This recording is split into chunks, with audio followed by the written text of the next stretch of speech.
All right, so we've got our clay pellets in.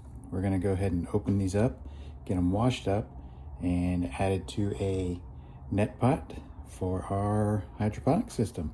In addition to that, we're gonna be starting our seeds in some burpee growing pellets. And the reason I like using growing pellets instead of trying to do seeds directly in rock wool is because these will hold moisture a little bit better than the rock wool.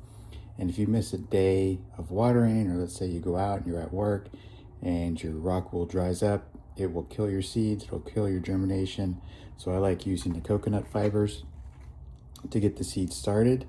And then you can either go from these pellets into a rock wool cube, or you can probably just put these right into the clay pellets, which is what I used to do for other plants.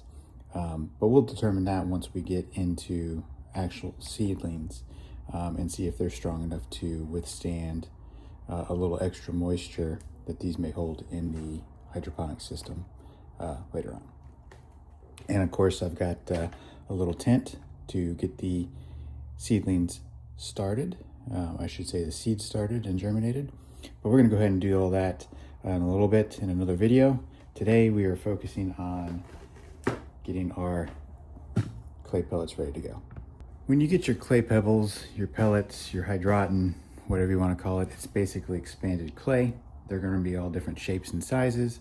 So what I like to do is I like to take a net pot. This is not the one that I've cleaned up that I'm going to be using. But if you only had the one, you could use the cleaned one. I like to obviously take out the clay pellets, put them into the net pot, so I have a measurement of what I'm going to use. Then I'll dump these into a bucket and wash them really good.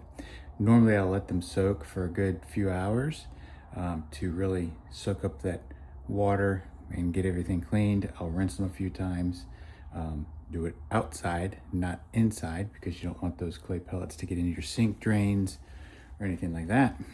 Especially in your kitchen sink. If you've got a garbage disposal, you'll be in for some trouble. So always clean these outside if you can.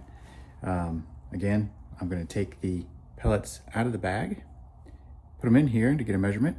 From here, we'll dump them into a bucket and we'll get them all cleaned up. That'll probably be 2 or 3 good rinses. A lot of people like to argue that you need to pH balance your water and everything. Really, you don't have to. I've never done that because it's too complicated. And if you want to get the pH tools and everything and the chemicals to do that, it's really expensive. I used to do that, and it was just a real pain having to calibrate the pH tools and all that stuff. So we're gonna go ahead and get this going. I apologize if it's loud because it is in a plastic bag. Now, just so you are aware, this is about a 15-pound box. I always buy extra. That way I can have more on hand if I need to. If I'm gonna decide later on that I'm gonna grow another bucket, I can do that without having to order another set. So it's always good to have extra, and you're never gonna have to worry about it.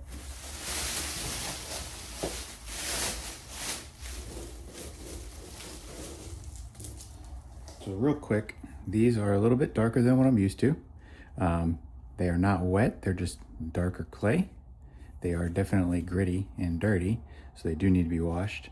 The ones I am used to are usually more of a copper color, but these are pretty brown. But they all do the same function.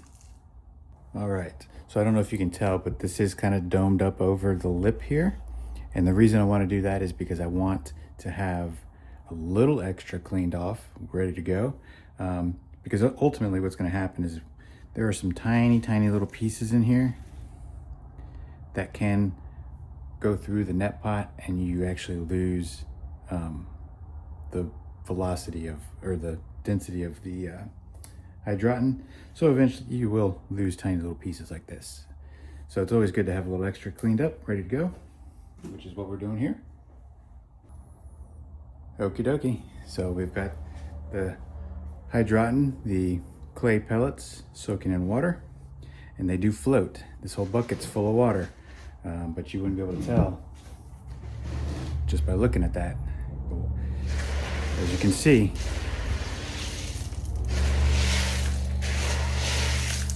those pellets, they're so light that they actually float on the water. So they've been soaking for a while. I'm gonna go ahead and mix them up with a hand here, kind of knock all that dirt off, and this will be our final rinse.